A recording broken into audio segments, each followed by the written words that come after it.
नमस्कार साथियों, स्वागत है आपका आपके अपने YouTube चैनल सुदर्शन में। संस्कारों की इस कड़ी में आज हम अपने 16 संस्कारों के 7वें संस्कार के बारे में जानकारी साझा करेंगे। साथियों, आपने देखा होगा और मैंने भी ये देखा है अपने जीवन काल में कि कई व्यक्ति इतने बलिष्ठ कैसे होते हैं। आप देखिए, भीम को देखिए, महाभारत काल में उनके अंदर 60,000 हाथियों का बल था। हो सकता है कि वो बल उन्होंने अपनी तपस्या से कमाया हो, लेकिन ये भी उनके साथ रहा होगा कि शायद उनकी खुराक अच्छी रही होगी, उनका खान पान उत्तम रहा होगा, उन्होंने उत्तम कोटि के पकवान खाए होंगे, या जो शारीरिक बल बढ़ाने की जो फल हैं या जो भी वस्तुएं हैं वो खाई होंगी। उसके बाद हम उसी काल में दुर्योधन भी बहुत बलिष्ठ थे। उससे पहले हम जाते हैं रामायण काल में, तो महावीर हनुमान जी को देखिए आप, पूरा पर्वत उठा लेते थे। हो सकता है कि उनको ये दैवीय शक्तियाँ प्राप्त हों, उनको वरदान प्राप्त हों, लेकिन क्या सभी को ऐसा वरदान प्राप्त हो सकता है? नहीं हो सकता। उसके बाद में देखिए आप, वीर शिरोमणि मेवाड़ के बहादुर शासक, शक्तिशाली शासक और मातृभूमि के लिए मर मिटने वाले महाराणा प्रताप को आप देखिए, 40 मन का भाला। अब आप सोचिए, 40 मन का मतलब है 100 केजी। एक मन में 40 किलो वजन होता है अपने तौल के हिसाब से। 100 किलो का भाला वो व्यक्ति उठाता होगा। उनको कोई देवीय वरदान प्राप्त नहीं था, नहीं उन्होंने तपस्या करी, लेकिन वो फिर भी वो इतने बलिष्ठ क्यों थे? एक तलवार के वार से घोड़े और सवार दोनों के 2 टुकड़े कर देना, क्या कारण रहा होगा कि वो इतने बलिष्ठ रहे? उसके बाद में हम आते हैं हमारे दारा सिंह जी को देखिए, इतने बलशाली, सभी पहलवानों को चित कर दिया, कहीं भी मात नहीं खाई। तो इसका कारण क्या रहा होगा कि व्यक्ति इतने बलिष्ठ कैसे रहे होंगे? आप देखिए, कितने कितने दुर्गों, बड़े दुर्गों का निर्माण हुआ है, चाहे वो चित्तौड़ का दुर्ग हो, चाहे वो मेहरानगढ़ हो, चाहे वो जूनागढ़ हो, चाहे वो नाहरगढ़ हो। बड़े बड़े किले, चाहे वो शिवाजी ने निर्मित किए हों, चाहे वो महाराणा सांगा के ने निर्मित किए हों, बप्पा रावल ने किए हों। इनको करने के लिए बहुत शक्ति बल की आवश्यकता होती थी। उस समय मशीनरी या आधुनिकीकरण का दौर नहीं था। फिर आप सोचिए कि इतना बल क्यों था?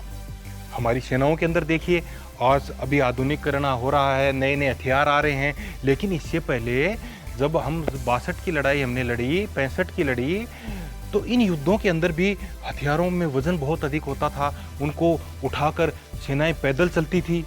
पाकिस्तान के हम 60-70 किलोमीटर अंदर तक घुस गए, दुश्मन को धूल चटा दी। नहीं इतनी मशीनरी थी, नहीं उपकरण थे, लेकिन जो हमारे सैनिक थे उनकी भुजाओं में बल था, बहुत ज़्यादा बलिष्ठ थे, थकते नहीं थे। इसका कारण क्या है? तो मैंने जो जानकारी प्राप्त करी उसका मुख्य कारण रहा कि खान पान, अन्न, इसमें सबसे जो अधिक योगदान है वो अन्न का है। तो इसी क्रम में आज का जो हमारा संस्कार है, वो संस्कार का नाम है अन्नप्राशन संस्कार। साथियों, शास्त्रों के अंदर अन्न अर्थात अन्न को प्राण कहा गया है, क्योंकि अन्न से ही हमारा जो शरीर का चक्र है वो चलता है। तो 6 से 8 माह का जब शिशु हो जाता है, जब उसके कुछ दांत आने लगते हैं, तो वो क्या करता है कि अन्न पचाने की क्षमता अपने अंदर उत्पन्न करने लगता है।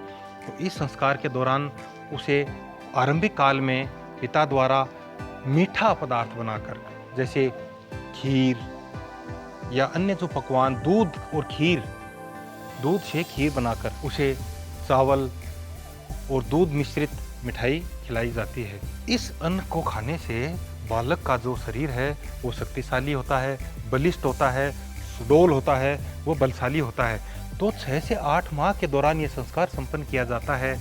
बालक को धीरे धीरे, आपने देखा होगा अपने घर के अंदर माताएं, जैसे बालक 6 से 8 महीने का हो जाता है तो उसको थोड़ा थोड़ा खीर, थोड़ी थोड़ी खिचड़ी, थोड़ी दाल, छाछ, लस्सी या रोटी या अन्न के छोटे छोटे टुकड़े हम उसको खिलाना शुरू करते हैं।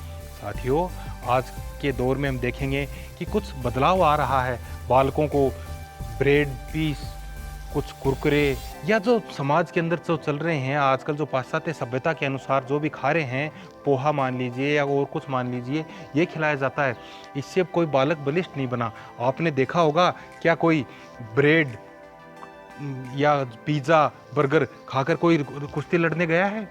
किसी ने पदक जीते हैं? नहीं, वो पदक अच्छा अन्न ग्रहण करके, घी दूध के बल के ऊपर बादाम खाकर ही वो पहलवानों ने अपने पदक जीते हैं।